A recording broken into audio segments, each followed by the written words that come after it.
반갑습니다. 시간이 오버돼서 빨리 수업을 하도록 하겠습니다.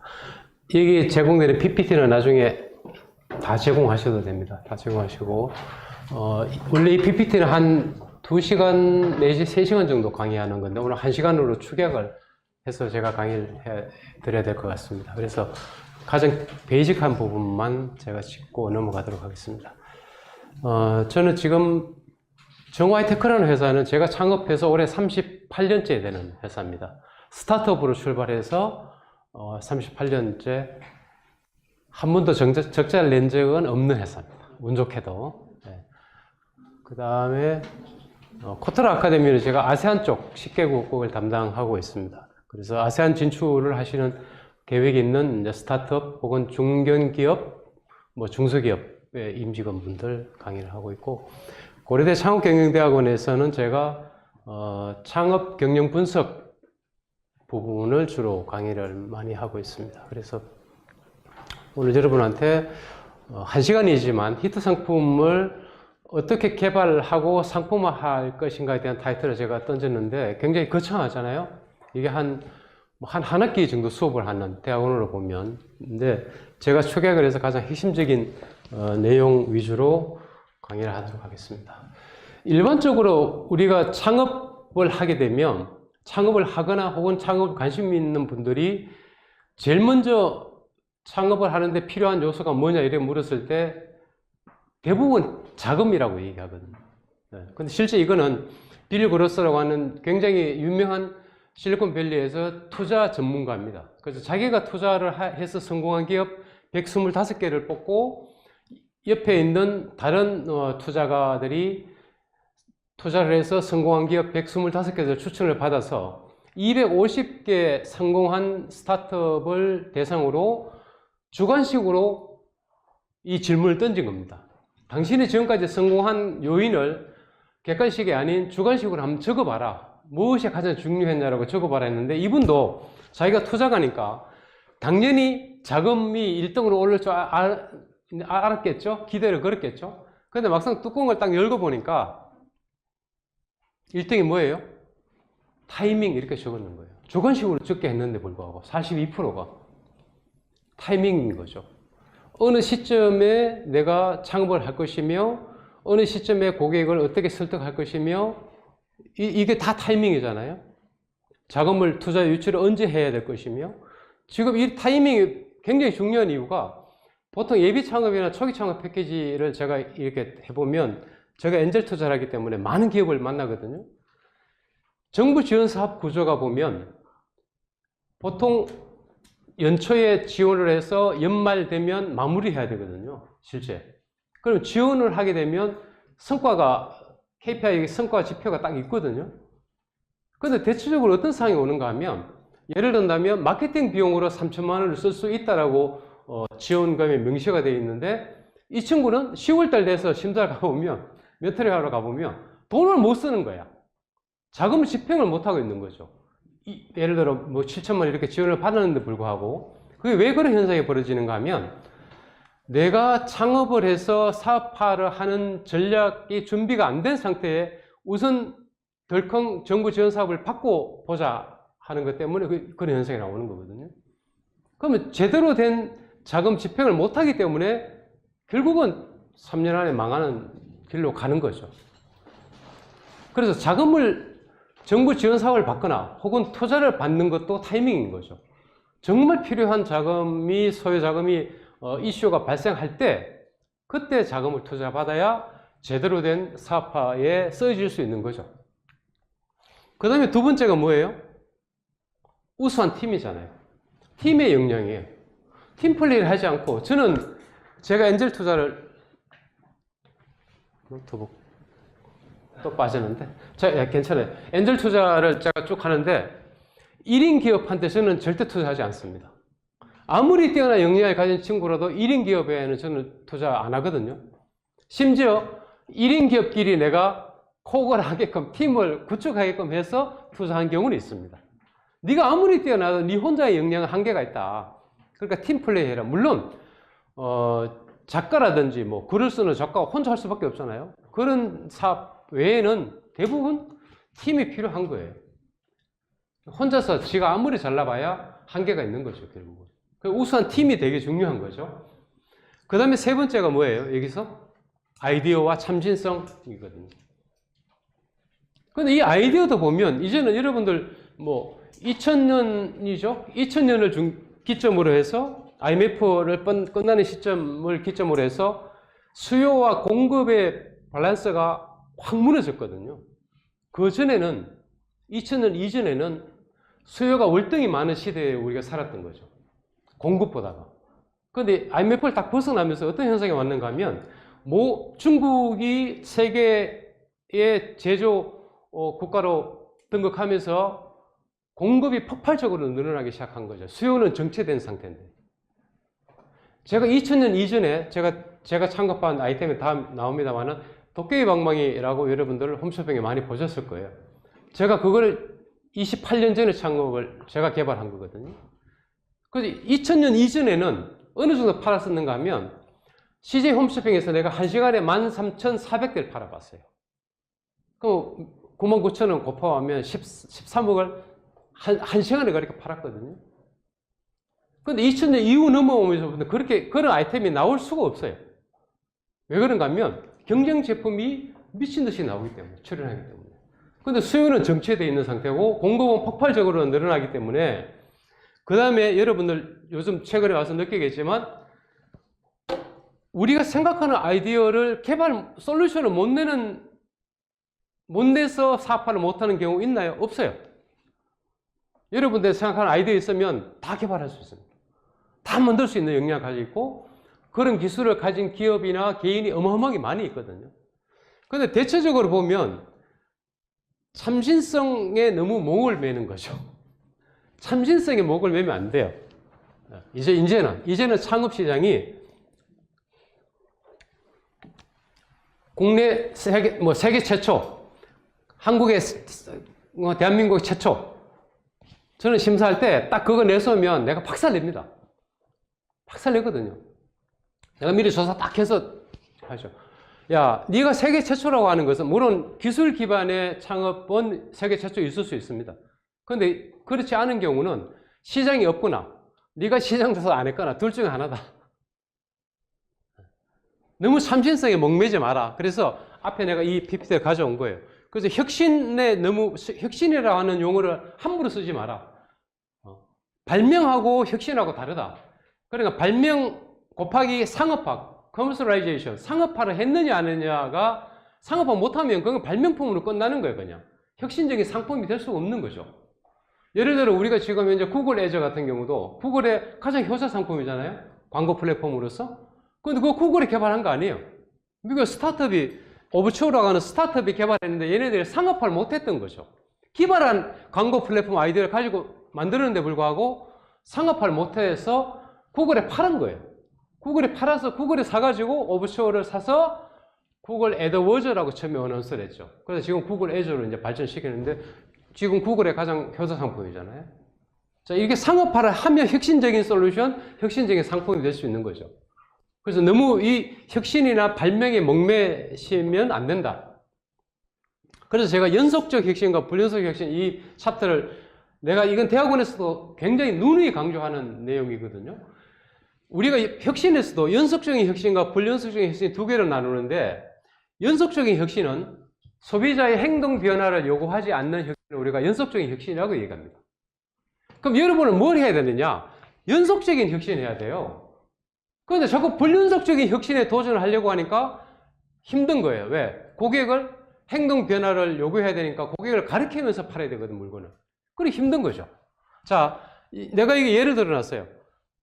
에어드레스하고 스타일러가 불연속적인 혁신의 대표적인 스타일러인데 LG전자는 아직도 불연속적인 혁신의 인자가 남아있는 기업입니다. 저는 삼성전자 출신이지만 제가 삼성전자 정말 싫어하거든요. 왜? 이 혁신적인 사고가 없는 거야. 네. 오늘은 삼성전자 주가 하이닉스는 달같이 올라가는데 삼성으로 계속 떨어지잖아요. 혁신적인 요소가 없는 거예요. 근데 LG는 비록 삼성만큼 크지는 않지만 혁신적인 요소가 있는 거죠. 그래서 스타일러를 만든 거예요. 누가 퇴근해서 와서 냉장고 문을 열고 옷을 집어넣으면 그게 소독이 되는 걸 누가 쓰겠냐고 생각했습니까? 이걸 만들 때 LG전자에 있는 제 친구들 다 미쳤다 했대. 이걸 기획했던 애들한테. 돌아온 놈 아니냐. 누가 뭐 옷을 그렇게 하겠냐. 근데 만들었잖아요. 만들었는데 불구하고 삼성은 안 만들었어요. 삼성은 저거는 미친놈들이다. 저게 되겠냐. 누가 옷을 세탁소 맡기든지 세탁기 돌리지. 그거 하겠냐. 3년 동안 보고 있었던 거예요. 시장을 보고 있었던 거죠. 근데 3년이 지나가 됐는데 불과 3년 만에 혼수품의 목록에 들어가는 거야. 스타일러가. 그래서 삼성이 부랴부랴 에어 드라이어를 만든 거예요. 이 스타일러를 벤치마킹해서 좀 더 기능을 뭐 약간 차별화 전략을 해서 만든 게 에어 드라이어예요. 그래서 삼성전자마저도 연속적인 혁신을 하는데 왜 하물며 스타트업이 여러분들이 연속적인 혁신이 아닌 불연속적인 혁신에 자꾸 기웃거리냐. 그건 잘못된 거다. 그건 실패할 확률이 굉장히 높다는 거죠. 그래서 가능하면 연속적인 혁신인 아이템을 잡는 것이 좋다. 제가 이 예를 들어놨어요. 이 제품 같은 경우 땅콩잼이잖아요. 누가 어떤 연예인, 미국에서는 이미 사과에 땅콩잼을 발라먹는 게 100년도 넘었거든요. 그런데 한국의 모 연예인이 아침에 사과를 잘라서 땅콩잼을 발라먹는 게 퍼지면서 갑자기 작년 미친 듯이 땅콩잼이 팔리기 시작하잖아요. 위에 있는 이 아이템은 1.36kg짜리 두 병이에요. 두 병에 코스트코에서 22,000원에 팝니다. 2.6kg 이상 되는, 2.7kg 가까이 되는 용량을. 그런데 그 바로 밑에 있는 이 레미넴이라는 스타트업이에요. 레미넴이라는 스타트업인데 딱 문제인식을 명확하게 한 아이템 중에 대표적인 케이스예요. 내가 이거를 왜 만들었는가 하면 병에 담은 땅콩잼을 사서 먹어봤더니 오일청이 분리되더라. 땅콩잼을 만들 때 땅콩을 빨리 갈게 되면 오일하고 땅콩청이 분리되거든요. 냉장고 보관하면. 그럼 일일이 숟가락으로 저어서 먹어야 되니까 그게 너무 불편하더라. 그래서 내가 스틱에 담겠다 하고 아이디어를 내서 스타트업이 저걸 만든 거예요. 얼마냐? 25g 한 봉지 들은 거 10개에 14,000원이에요. 그럼 코스트코 파는 거에 거의 8배, 10배 가까이 비싼 금액인데 미친듯이 팔리거든요. 미친듯이 팔리는 거예요, 지금도. 먹기 편하거든. 찢어서 짜서 먹으면 되니까. 이거 그렇다고 얘가 청이 분리 안 되냐? 제가 이거 사서 먹어보고 청 분리됩니다, 이것도. 그냥 놔두면. 근데 불투명하게 포장을 하니까 안 보이잖아. 청이 분리되는 게 이게. 그 손으로 내가 청이 한 분리된 걸 느끼면 손으로 내가 주물러 꺼내서 섞은 다음에 짜서 먹으면 되거든요. 자, 이게 연속적인 혁신이에요.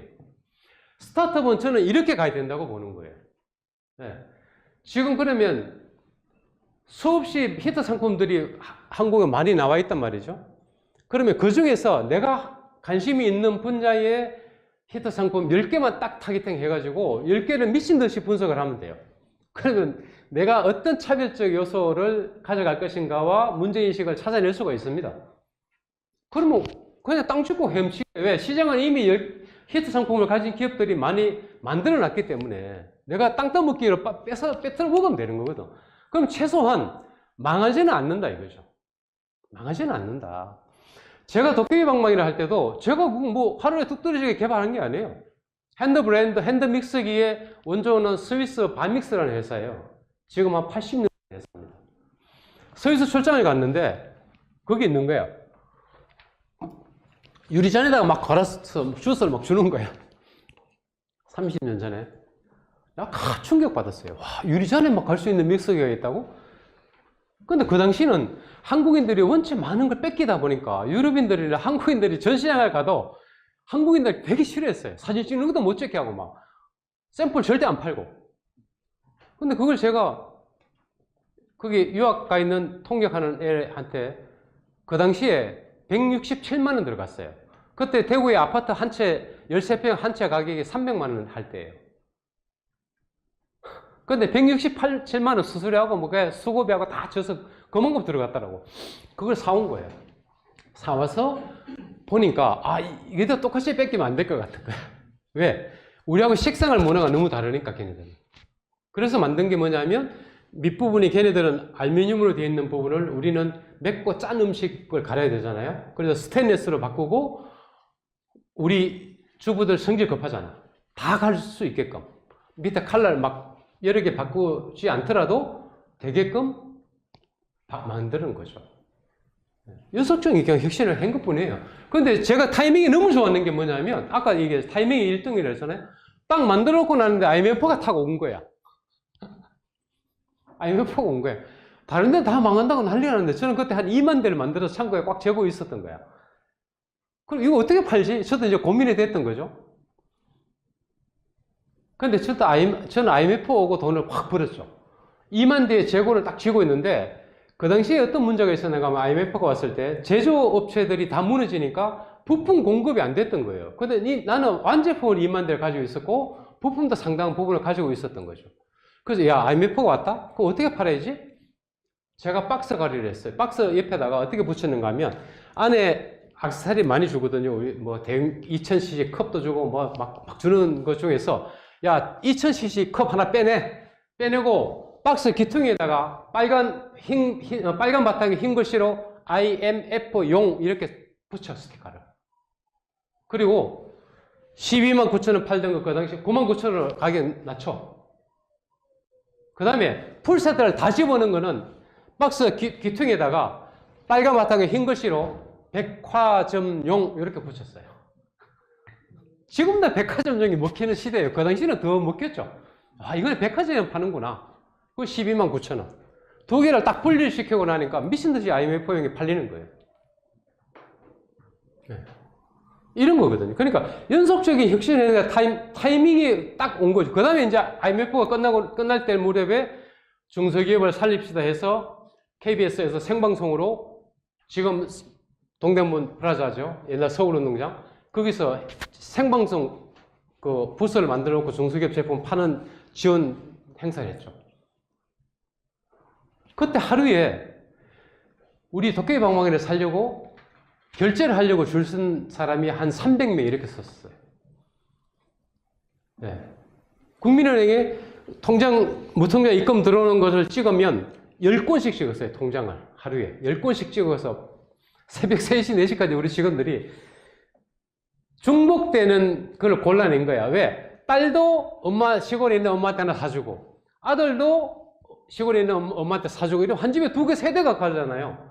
이건 안 된다. 다 골라내라. 한 집에 한 대만 가게끔. 그렇게 작업을 했던 거죠. 그런 타이밍이 왔던 거죠. 홈쇼핑이 그 다음에 딱 하고 나니까 한국에 홈쇼핑이 딱 생기는 거예요. 홈쇼핑이 딱 생길 때 개국 방송을 뻐꾸기 시계를 했어요. 지금은 뻐꾸기 시계 잘 없잖아요. 뻐꾸기 시계를 홈쇼핑이 한국에 첫 방송을 했던 거고 두 번째 방송을 도깨비 방망이를 했어요. 오래 했죠. 홈쇼핑. 그러니까 지금 제가 돌이켜 보더라도 상품보다도 타이밍이 중요하구나. 고객을 만날 수 있는 타이밍, 내가 상품을 개발할 수 있는 타이밍, 다 타이밍인 거죠. 지금 보니까. 그래서 이 연속적인 혁신 장표는 여러분들이 반드시 기억을 하시고 불연속적인 혁신 하면 안 돼요. 이런 3D TV 다 요즘 망한 이유가 뭐예요? 불연속적인 혁신 때문에 망한 거예요. 안경을 끼어야만 3D를 볼 수 있다 하니까 누가 끼냐고. 그거 망한 거예요, 다. 이런 거 하면 안 됩니다, 절대, 여러분들은. 그래서, 히트 상품을 낸다라고 하는 것은 그렇게 어려운 건 아니에요, 사실은. 제가 스타트업들 투자를 쭉 2014년부터 쭉 해오면서 보면 특별한 상품이라고 히트 상품이 되는 게 아니에요. 특별하지 않는 것이 오히려 히트 상품이 될 확률이 더 높아요. 왜? 선택과 집중만 잘하면. 이미 앞에 선임자들이 경쟁 제품들이 판을 다 깔아놨거든요.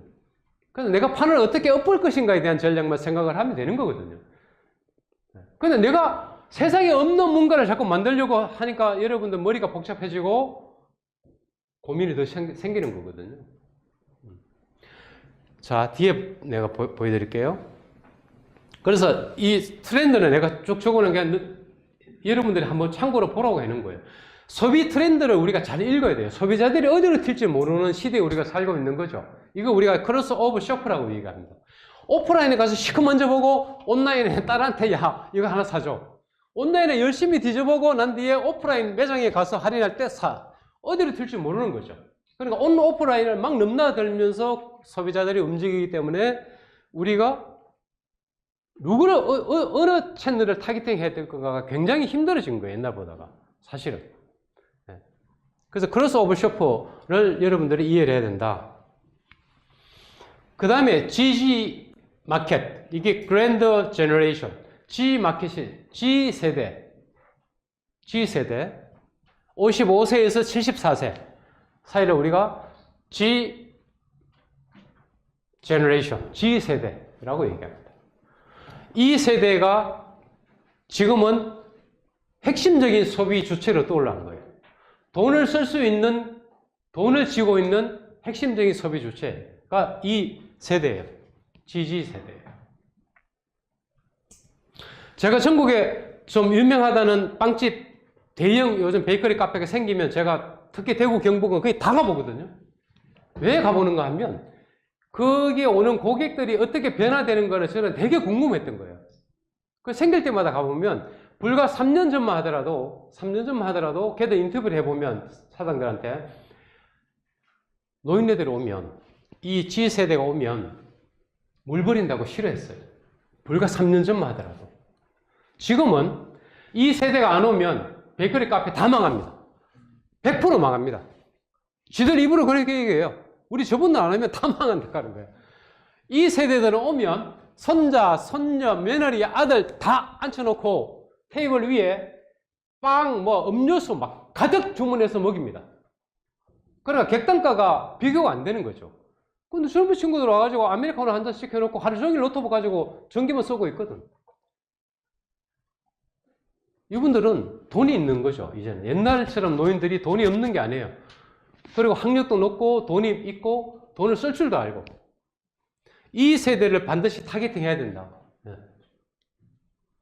이 세대를. 이분들이 시골에 저 경북 군위에 가면 5,000평짜리 그냥 촌이에요. 5,000평짜리 베이커리 카페가 있어요. 거기 내가 미친놈 해가네 이랬다는 게 진짜 속된 말로. 그런데 그게 와요. 어마어마하게 많이 옵니다. 노인들이. 그럼 거기 오시는 분들이 다 돈이 많으냐? 그렇지도 않아요. 그 오시는 분들 인터뷰를 해보면, 나는 기초 수급, 기초 생활, 하고 국민연금하고 나오는 게 한 달에 100만 원 나와. 근데 연금하면 둘이 쓸 데가 없어. 그럼 그 카페 와서 할머니 데리고 와서 커피 먹고 빵 하나 사 먹고 가는 거야. 쓸 줄 아는 거죠, 이제는. 자식들한테 굳이 내가 의지하지 않더라도 살 수 있는 역량이 있는 거죠, 이분들이. 그래서 이 GG 마켓을 반드시 여러분들이 타겟팅 해야 되고 기억해야 됩니다. 이걸 벗어나면 이제 앞으로 돈을 못 벌어요.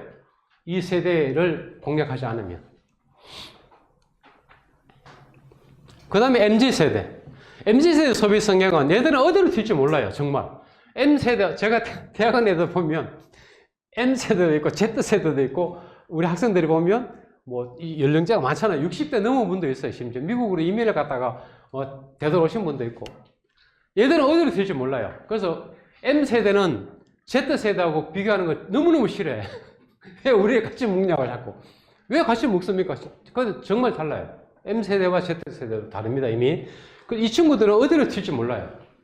얘네들 타겟팅을 잘못하면 큰일 나요. 불과 3년 전만 하더라도 3년, 4년 전에 골프 붐이 막 이랬죠. 골프 붐이 불어서 막 난리가 난 거예요. 그러니까 의류업체들이 전부 다 MZ세대들의 골프복 위주로 어마어마한 양을 쏟아냈거든요. 근데 작년부터 MZ세대들이 골프 안 쳐. 골프 딱 끊었다니까, 지금. 골프 안 칩니다. 골프 안 치고 그 돈 아껴서 이제는 나를 위한 소비를 하겠다. 소비 성향이 갑자기 바뀌는 거예요. 돌변하는 거예요, 그냥. 네. 돌변하는 거죠. 명품 안 사요, 이제는. 명품 안 사. MZ세대 이렇게 순식간에 바뀝니다. 그렇다고 소득이 줄으냐? 그렇지도 않아요. 소득 계속 느는데도 불구하고, 예를 들어 소비 성향 자체가 굉장히 빠르게 변화하고 있는 세대가 MZ세대들이에요. 이 세대들을 타겟팅하는 거는 정말 신중을 기해야 돼요. 정말 신중하게 해야 된다. 앞에 했던 G세대는 그렇게 돌변하지 않습니다. 덜 변하지 않아요. 그래서 G세대를 공략하는 게 오히려 안정적으로 보고, 그러니까 리텐션, 유지 전략으로 봐서는 굉장히 좋은 세대가 G 제너레이션이에요. 1인 가구 증가. 이게 이 화두가 나온 지 10년도 넘었어요. 15년도 넘었을 거예요. 그런데도 아직도 1인 세대, 1인 가구가 증가되는 거 다 알면서도 이 1인 가구만을 위한 상품은 눈에 별로 보이질 않아요. 아쉽게도. 어마어마하게 폭발적으로 늘어나는데 불구하고 1인 가구만을 위한 상품, 서비스 없어요. 없다니까. 이제는 타겟팅을 좁혀야 된다고. 오히려 우리 상품은 1인 가구 전용입니다라는 슬로건을 후킹 문구를 던질 수 있어야 되는데 이게 잘 없어요. 안 보여요. 왜? 불안하겠죠. 만드는 입장에서는. 너무 좁으니까 이 시장이 있겠어? 1인 가구 다 어마어마합니다. 이 시장은 사실. 이건 제가 만들어 봤거든요. 실제 반응도 봤고 시장에. 제가 고문을 맡고 있는 회사에서 1인 가구용 15cm, 15cm 정사각형의 미니 그릴을 만들어서 와드제 해봤어요. 미친듯이 사는 거다. 한 1억 4천씩 막 한 번 하면 앵콜 할 정도로. 이건 1인 전용이다. 그건 안 해요. 관심을 잘 안 가져요. 그 다음에 의식주인데, 의라이프도 엄청나게 순식간에 바뀌고 있습니다. 의식주 옛날에는 옷을 막 요즘은 패스트 패션이 한 휙설관 이후에도 이제는 옷이 떨어져 못 입는 옷이 있나요? 없잖아요. 이것도 순식간에 바뀌는 거죠.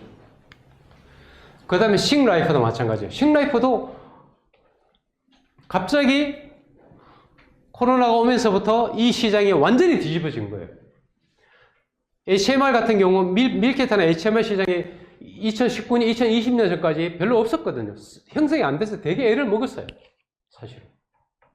여기 HMR 1등 기업을 제가 정부 지원 사업할 때 심사하고 멘토링하고 매각할 때까지 3,200억에 매각할 때까지 HMR 국내 1위 기업이에요. 내가 걔네들의 스타트업으로 시작할 때부터 내가 쭉 회사를 M&A 해가지고 3,200억에 팔 때까지 내가 함께 했기 때문에 스토리를 다 알거든요. 없었어요. 2019년 이때는 되게 힘들었다니까. 이 HMR 밀키트. 그런데 코로나라고 하는 타이밍이 팍 온 거야, 갑자기. 밥을 집에서밖에 못 먹는 상황이 온 거죠. 이게 급부상했죠, 시장이. 근데 지금 코로나 끝나고 나서도 어떻게 돼요? 주주물 않잖아요. 네. 딱 끊기고 있거든요. 이렇게 빠르게 변화되는 어떤 트렌드를 여러분들이 잘 읽지 않으면 굉장히 어려워진다. 주라이프도 마찬가지예요. 주라이프 트렌드도 옛날에는 우리 세대는 어떻게 하든 내가 돈을 벌어서 집부터 먼저 마련해야지 라고 했었잖아요. 요즘은 그 사고가 없거든. 당장 우리 세대부터도 그 생각이 없어지는 거죠. 골치 아픈 상황이 온 거예요, 지금. 제 세대에서는 어떻게 하든 집을 사야지. 부동산을 가져야지.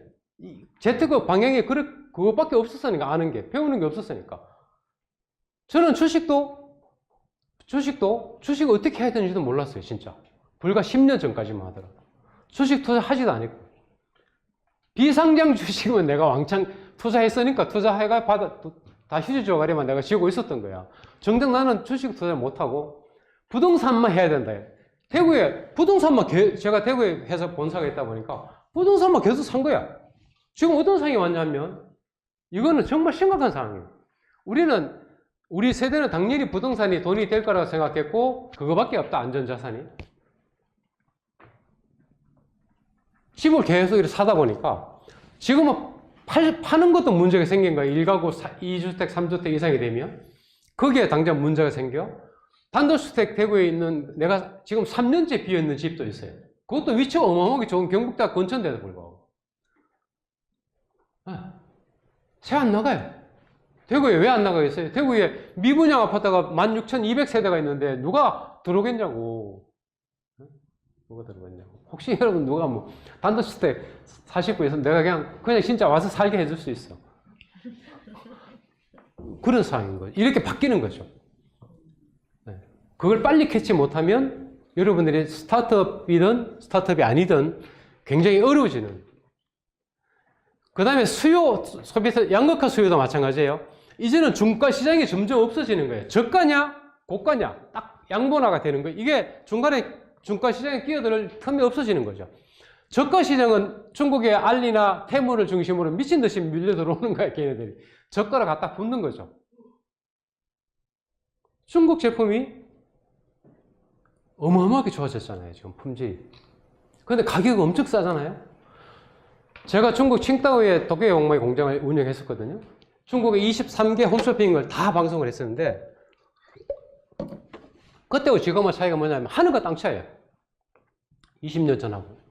지금은 중국 제품 어마어마하게 좋습니다. 근데 왜 그렇게 싸냐? 이유가 있어요.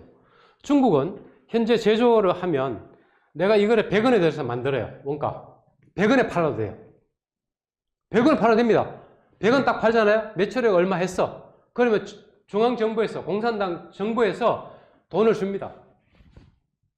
작년에 제가 아는 거래처가 3,400억 매출했는데 다 원가로 팔았어. 매출액 3,400억 원가야. 그럼 네 뭐가 남니? 내가 이런 물어서 중국한테. 아니야, 내 정부에서 842억 받았어. 한국 돈으로. 보조금으로 842억을 주는 거야. 네 원가로 팔았으니까 공장 돌려야 될 거 아니야. 그 보조금이 842억인 거야. 그럼 얘네들은 열심히 만들어서 원가로 팔면 되는 거야, 그냥. 그럼 나머지 이유는 정부에서 다 메꿔주는 거죠, 중앙정부에서. 그러니까 품질이 엄청 좋은데 불구하고 가격이 파격적으로 싼 이유가 있는 거예요, 그게. 그냥 걔들이 미쳐가지고 싸게 파는 게 아니에요, 절대. 우리는 그게 안 되잖아요. 그래서 중가와 저가에서 중가가 없어지고 저가와 고가로 양분화되고 있는 거를 주목해야 돼요. 그럼 여러분들 어디를 가야 되느냐? 저가 시장에 뛰어들면 절대 안 돼요. 여러분은 무조건 고가 시장으로 가야 돼요. 그리고 고가로 갈 수밖에 없어. 스타트업이 무슨 경쟁력이 있어요? 원가도 소량 만드니까 원가도 비싸죠. 브랜드 파워 없죠. 다 불리한데. 그럼 고가 전략으로 가야 되는 거죠. 제가 특강을 오랜 동안 하면서 이제 가격 책정 전략하고 판로 개척 전략 책을 이제 지난주에 탈고를 했어요. 탈고를 했는데 저도 깜짝 놀랐어요. 가격 책정 전략만 하더라도 전 세계 기업들이 한 30가지의 가격 전략을 쓰고 있는 거예요. 그러니까 충분히 여러분들이 가격 책정 전략만 잘 세우면 고가로 가더라도 얼마든지 고객, 아까 레미네미와 똑같은 거야. 땅콩잼 스타트업인데 10개에 14,000원 판다니까. 250g에 14,000원이야. 25g이 10개니까. 에? 그러면 코스트코 2.7kg에 22,000원 하는데 어마어마하게 비싸잖아요. 그래도 엄청 미친듯이 팔리는 거죠. 그래서 너무 저가는 절대 관심 가지면 안 돼요. 무조건 우리는 고가로 한다. 거기에 걸맞는 가치와 상품력만 갖춰주면 되는 거예요, 전제는. 네. 상품력이 없으면 안 되겠지. 이건 미친놈이라 소리 듣겠죠. 자, 이거는 내가 참고로 여러분 보라고. 미국의 홀푸드 마켓이 아마존이 운영하는 회사예요. 아마존이 온라인 세계 1위 기업인데 왜 얘네들이 오프라인 이 홀푸드 마켓을 인수했겠어요? 인수했단 말이죠. 이게 지네들이 만든 게 아니에요. 홀푸드 마켓이라는 오프라인 유기농 식품 전문 회사를 인수한 거야, 아마존이. 왜? 우리가 온라인 세계 1위지만 오프라인에서의 고객들의 움직임을 이해하지 못하면 절대 온라인에서 성공할 수 없다. 그래서 홀푸드를 어마어마한 비용으로 인수한 거예요. 그래서 홀푸드에서 1년에 한 번씩 식품 트렌드 탑 10을 선정해서 이렇게 발표를 합니다. 2024년도에 특이한 것들이 몇 가지가 있죠. 여기 보면 메밀이 있어요. 세 번째 메밀. 우리가 농사 잘 짓지 않는 메밀. 메밀 특이하잖아요. 쭉 보고 2025년도 딱 넘어오면 특이한 게 식물성 수산물 이런 게 좀 특이한 거로 또 오르거든요. 만두.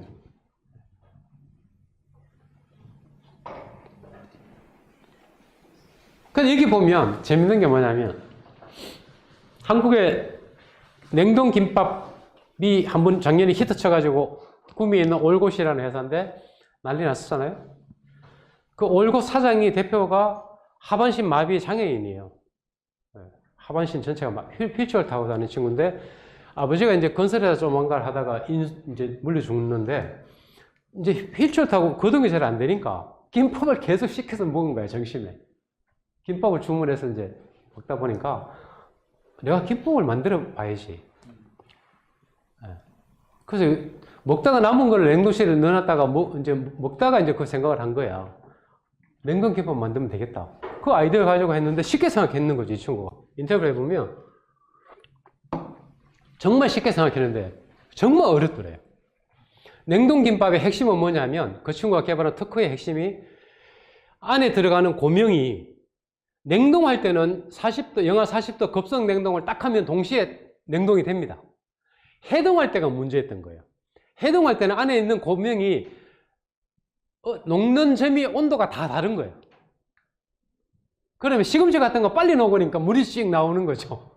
예를 들어.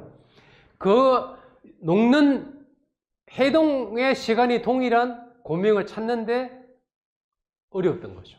그게 핵심이야. 냉동김밥. 다른 거 없어. 누구나 다 만들 수 있어요. 그래서 코스트코 가보시면 여러분들 야채를 냉동해가지고 넣어서 파는 컬크랜드 제품이 있잖아요. 두 가지가 있습니다. 두 가지가.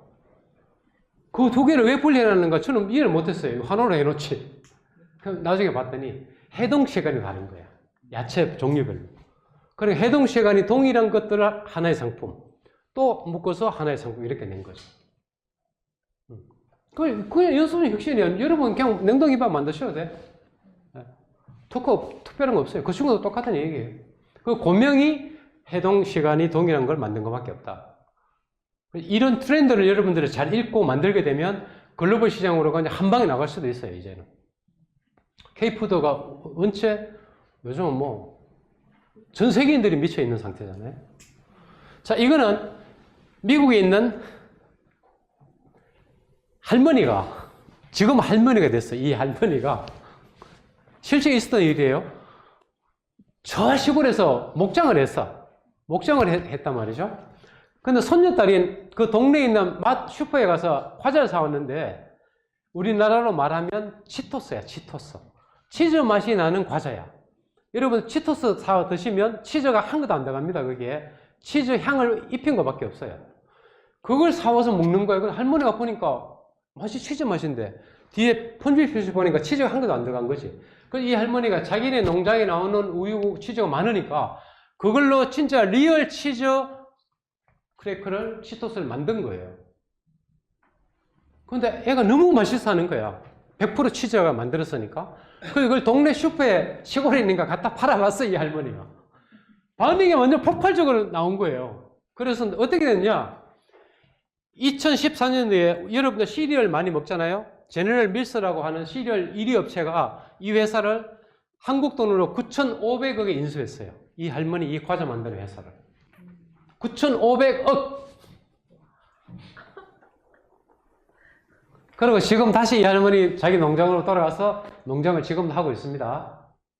실제. 이게 실제 있었던 일이에요. 실제. 근데 여기 보면 명확하게 고객 가치에 대해서 타겟팅이 명확한 거예요. 누구를 위해서? 아이 간식으로 먹을 수 있는 건강한 선에게 필요한 주부, 페이어죠.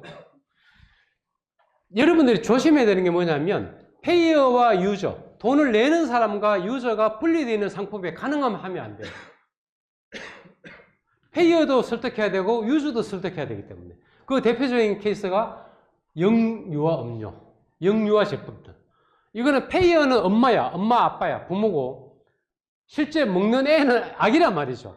그럼 두 명을 다 만족시켜야 되는 거예요. 이게 되게 어려워요, 사실은. 그래서 가능하면 내가 유저면서 페이어인 경우를 의 상품을 하는 것이 좋다. 두 명을 설득 안 해도 한 사람만 설득하면 되니까. 그래서 페이어와 유저가 구분되어 있는 경우는 굉장히 시장 진입을 할 때 어려워요, 사실은. 그건 좀 피해야 된다. 뭐냐? 치즈 스낵, 맥앤치즈라는 걸 만들었고 100% 자체 농장에 생산한 유기농 우유로 만든 리얼 치즈 스낵이 명확하게 고객 가치로 딱 자리매김을 한 거죠. 지금도 어마어마하게 팔립니다. 홀푸자 가면 엄청나게 산뜻무지 싸놓고 엔더메드에 판매를 하고 있습니다. 이건 여러분 참고로 보세요. 1인 식당도 요즘 막 생겨. 독거진이라는 혼자서 먹는 1인 식당. 네. 요즘 이런 걸 잘 노려볼, 이제 소상공인들은 이런 걸 노려볼 필요 있어요. 이렇게 명성 슈퍼라는 것 갖다 우리 동네 슈퍼로 간판 깔끔하게 해주잖아요. 이거를 은행들이 해줘요. 현대카드 이런 데서. 지원해줘요. 네. 이런 걸 노려볼 필요 있어. 그냥 공짜로 해줍니다. 공짜로. 공짜로 간판 바꿔주고 인터넷 바꿔주고 이런 사업이 있어요. 현대카드나 은행 같은 데 찾아보면. 이게 이제 사회 공헌 프로젝트를 하고 있는 것들이에요. 이거는 호주의 챗볼 슈처라고 너무 재밌어서 내가 가져본 거. 이것도 아이디어인 거예요. 스타트업도 이런 아이디어를 내야 되는 거예요. 얘는 1층은 가게세가 너무 비싸잖아, 호주도. 너무 비싸니까 거기에 샌드위치 가게를 못 냈던 거예요, 얘가. 너무 돈이 없어가지고, 스타트업이. 그래서 7층에 빈 사무실을 싸게 얻어가지고 거기에 샌드위치 가게를 했는데 누가 7층까지 샌드위치 먹으러 오냐고. 안 오잖아요. 그래서 아이디어를 낸 게 뭐냐면 낙하산에다가 달아서 치즈를 밑으로 1층으로 떨어뜨려줘요. 주문하면. 재밌잖아. MZ세대들이. 지금은요, 완전 명소가 됐어요. 진짜 가보시면 이만큼 줄을 섭니다. 미리 주문하고 자기 샌드위치가 내려오는 그 낙하산을 받으려고 미친 듯이 줄을 섭니다. 재밌잖아요. 자, 이게 스타트업들이 해야 되는 거예요, 사실은. 이런 아이디어가. 굳이 내가 1층에서 왜 샌드위치를 왜 비싼 가게를 하냐고. 저 7층에서 낙하산으로 떨어뜨리면 되지. 이름 딱 써가 낙하산 쫙 내려온다니까. 그럼 받아서 가면 되는 거예요. 돈은 결제 다 했으니까. 이 친구 창문에서 이렇게 던지잖아요. 이렇게. 달아가지고. 던지면 낙하산 펴서 밑에서 받아요. 자, 외국에도 이런 아이디어를 낸다니까. 자, 못난이 상품. 못난이 농산물 가지고 사업을 하겠다 해가지고 막 난리 났었죠. 하면 안 됩니다. 이런 거. 왜 안 되느냐? 봉사 길만 꺼줄 수가 있어요. 다 망했어요. 왜? 농가들이 못난이 상품을 안 주는 거예요. 스타트업들한테. 젊은 친구들한테 처음에는 그래 뭐 우리 어차피 버리는 건 이미 싸게 가져가. 안 줘요 나중에. 자기들이 파는 거예요. 그래서 그게 다 망했어요. 그 중에 대표적인 케이스가 로게아예요. 로게아. 이 로게라는 애들은 젊은 친구들인데 친구 둘이서 춘천에 있습니다. 얘네들이 뭘 했는가 하면 강원도의 감자 농가들을 보니까 꼬마 감자를 다 버린단 말이에요, 거의. 그래서 그 꼬마 감자를 우리가 좀 싸게 사서 팔겠습니다. 그러니까 농가들이 어이구 줄게 싸게 이거가 그저 주다시피 줄게 싸게 주는 거죠. 얘네들이 젊은 친구들이 정말 오프라인 발로 뛰어서 그 첫 해에 68억 원어치를 팔았어요. 꼬마 감자를. 깜짝 놀랐죠. 어디에 팔았게? 고속도로 휴게소에 감자 그 컵에다가 담아주잖아요. 거기, 그 다음에 대량 급식소 이런 데 갔다가 68억 원어치 파니까 농가가 어떻게 됐는가 하면 강원도에서 우리 감자 농사 좀 집니다 이러면 보통 5만 평이야. 감자 농사 좀 짓고 있습니다. 조금 집니다 이러면 5만 평이야 진짜. 만평 이래 지는 사람들은 얘기 하도 안 합니다. 감자 농사 짓는데 얘기도 안 해요. 그 정도로 규모가 큽니다, 강원도는. 그리고 그 5만 평을 지으면 기업이야, 기업. 중소기업이잖아요. 감자를 5만 평 심으면 기업이거든. 이분들이 보니까, 전 녀석도 우리가 100원에 준 걸 갖다가 200원에 파네? 우리가 직접 팔아야지. 봉사 길만 꺼준 거야, 얘네들이. 그 다음에부터 감자 가격이 확 올리는 거예요, 농가들이. 확 올리는 거예요. 얘네들은 못 파는 거죠. 경쟁력이 없는 거죠. 지네 마진이 없는 거죠. 그러니까 당연히 구매에 쓰던 사람들은 농가에 직접 전화를 하게 되고, 그래, 봉사 길만 꺼준 거죠. 그래서 얘네들이 또 뭘 했는가 하면, 이걸 만들었어. 강원도에 가면 산나물이 많이 나잖아요. 산나물을 삶아서 말린단 말이야. 건나물로 팔잖아요. 보관이 안 되니까. 근데 이게 10분의 1로 부피가 줄어드니까 잘 안 팔리는 거야. 너무 비싸니까. 그래서 얘네들이, 그걸 왜 그래 하시냐고. 우리가 할게요. 해가지고 만든 게 캔에 집어넣은 거야. 산나물 삶은 것을 그냥 캔에 바로 집어넣었어요. 양념 안 하고. 캐닝만 한 거예요. 그래서 젊은 주부들이 이 캔을 따고 참기름 넣고 깨소금 넣고 간장 넣어서 무치기만 하면 바로 삶은 산나물처럼 먹을 수 있는 거죠. 이래 또 히트 친 거예요, 얘네들이. 또 안 주네. 또 안 주네. 그래서 얘들이 참 세상 야박하다. 봉사 길목 꺼준 돈. 그런데 그때 운이 좋았는 게 마켓컬리에서 김설아 대표가 얘네 기업을 잘 본 거예요.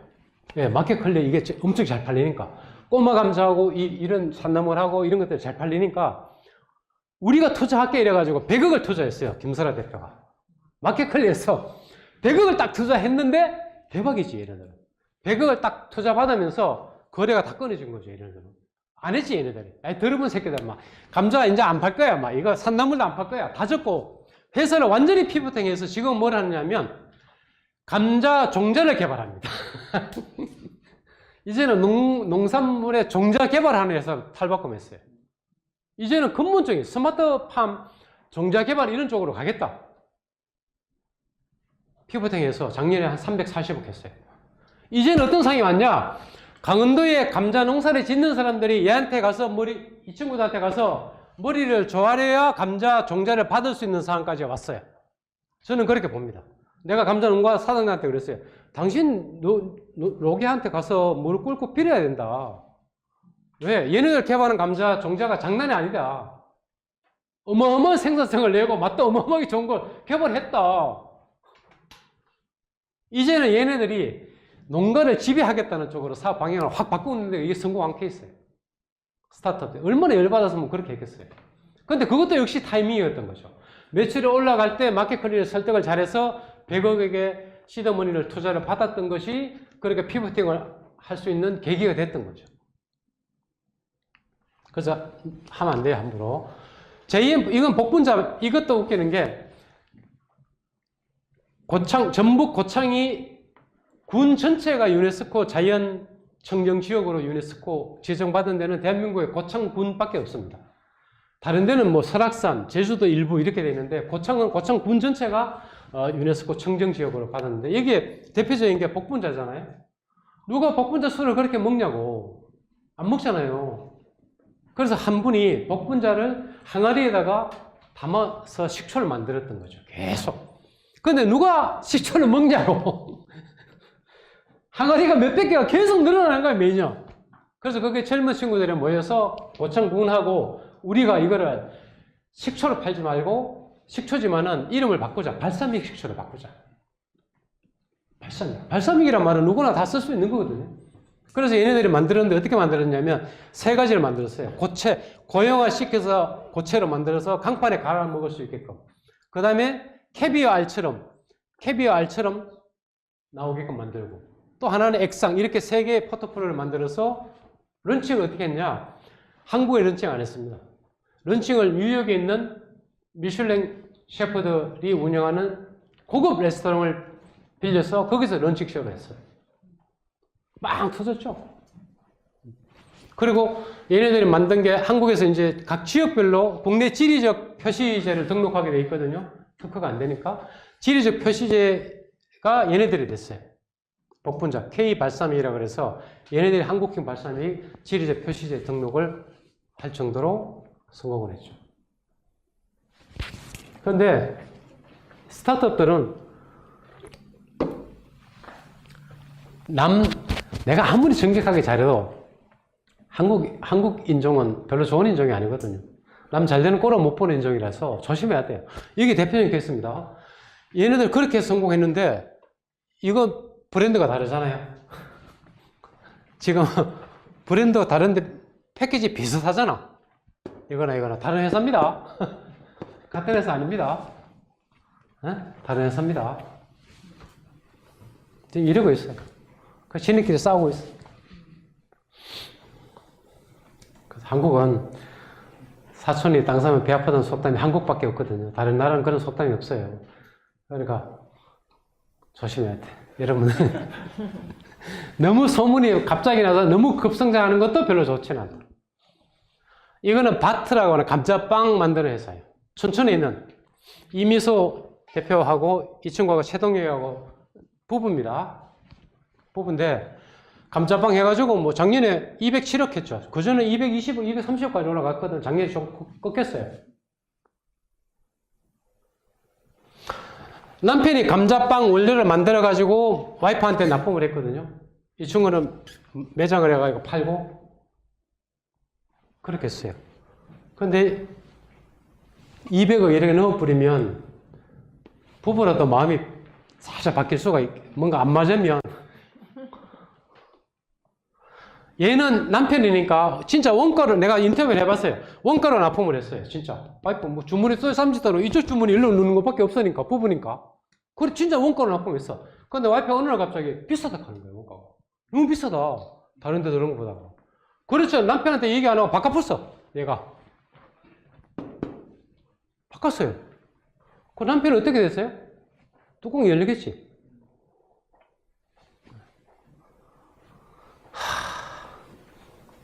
안 돼, 중재가. 소송하고 있습니다. 2년째 하고 있습니다. 중재가 안 돼. 내가 얘한테 이 새끼야. 속된 말로 새끼 창피하게 안 됩니다. 그래서 꼭 스타트업들 내가 성공한 기업들을 보면 꼭 여자가 이혼을 하자 하더라고. 잘 되면. 남자애들이 좀 약간 덩신인 것 같아. 자, 이거는 백나안검이라고 지금 제가 컨설팅을 무료로 해주는 회사예요. 제가 무료로 컨설팅을 많이 해줍니다. 내가 밥 사주고 커피 사주고 하면서 해줍니다. 성공할 가능성이 있다고 보이면. 부산에 있는 회사인데 얘 지금 올해 40살이에요. 20대 후반에 26살 그때 동네에다가 돼지 팥빙수라고 지가 팥빙수 가게를 했어요. 5평짜리. 이렇게 줄을 섰어요, 진짜로. 이거 지가 찍은 게 아니에요. 고객이 지 카페 블로그에 찍어 올린 거야. 그 사실을 내가 찾아서 했는데 돼지 팥빙수가 하루에 팥빙수를 몇 그릇 팔 수 있을 것 같아? 5병짜리에서 5병 요만한 데서 하루에 몇 그릇 만들 수 있을 것 같아? 50그릇. 하루에 1000그릇을 팔았어요. 하루에 팥빙수 1000그릇 팔았다니까. 돼지 팥빙수를. 그래서 부산에 가시면 부산에 사시는 분들은 돼지 팥빙수를 거의 다 알아요. 그래서 나도 프랜차이즈 좀 해줘. 나도 프랜차이즈 할게. 이래서 한 15개 프랜차이즈가 부산에 막 생긴 거야. 얘가 막 젊은 애니까 막 내준 거지. 지금은 내가 다 줄여. 야, 안 돼, 임마. 다 줄여. 그리고 뭐, LCT, 해운대에 있는 LCT 1층, 이런 데 있는데, 이걸 왜 내가 여기 예를 들었는가 하면, 얘가 팥빙수 가게를 해보니까, 팥빙수에서 가장 중요한 기본이 뭐냐? 가장 중요한 게 뭘 것 같아요? 팥이죠. 팥안금이죠. 근데 다 대부분의 팥빙수 가게들에 가면 우리는 국산 팥을 직접 내가 삶아서 만듭니다라는 것만 후킹 문구로 쓰거나 소개를 해요. 그게 다라고 생각하는 거죠. 아니에요. 맛이에요, 맛. 맛이 없으면 안 되는 거죠. 가장 기본적인 맛이 없는데 아무리 국산 팥을 쓰고 내가 직접 삶아서 한다는 게 무슨 의미가 있냐고. 근데 대부분 내가 국산 팥을 쓰고 내가 농사를 지었고 뭐 이런 거를 엉뚱한 걸 갖다가 건드리는 거죠. 맛은 정작 없는데 가격도 비싸고.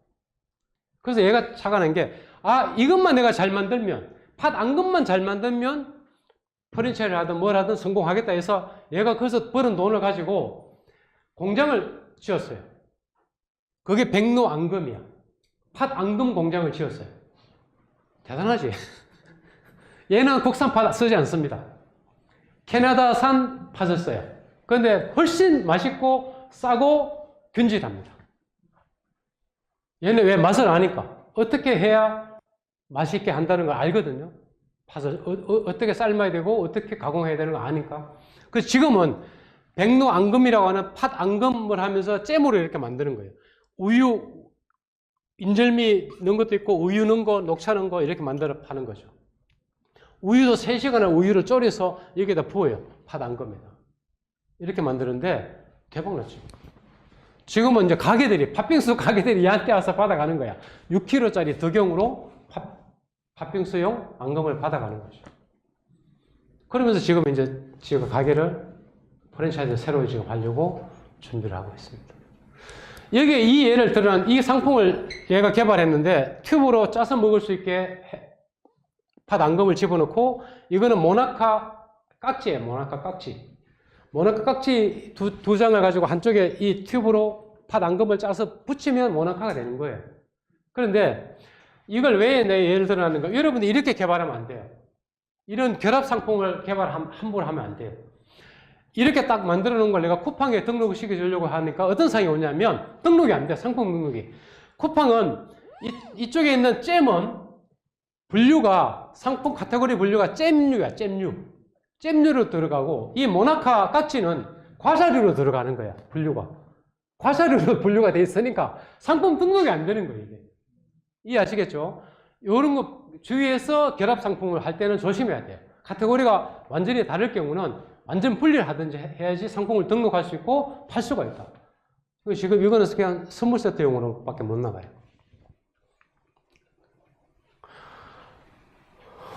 시간이 없으니까 이거는 뭐 의령에 있는 부부가 너타리 농장을 하면서 이런 이제 과자류, 뭐 양념, 이런 알약타입 이런 거다 만드는 얘네들 왜 내가 이게 예를 들었는가 하면 이 부부는 오프라인 플리마켓이란 플리마켓은 다 찾아가서 팝니다. 전국을 다니면서. 그렇게 해서 이 회사를 키우는 애들이에요. 젊은 친구들이. 심지어 코로나가 왔을 때도 모노리 리버마켓에서 매주 모노리에 가서 양평에 모노리 리버마켓 가서 얘들은 플리마켓을 계속 했던 친구들이에요. 그래서 지금은 엄청 회사가 컸습니다. 시간이 없으니까 이것도 한번 보세요. 꿀건달이라고 아버지가 꿀 농사를 양봉을 이렇게 했어요. 이게 대한양봉협회에서 파는 2.4kg짜리 병이에요. 근데 아들이 물려받고 보니까 이거 한 병에 5만 원 이래 받아서는 돈이 안 되거든. 그래서 아들이 이렇게 바꿨어요, 패키지를. 270g에 38,000원, 두 병 딱 해가지고. 그 이듬해 이렇게 바꿨어요. 50g짜리 3개 넣어가지고 18,000원 팔아요.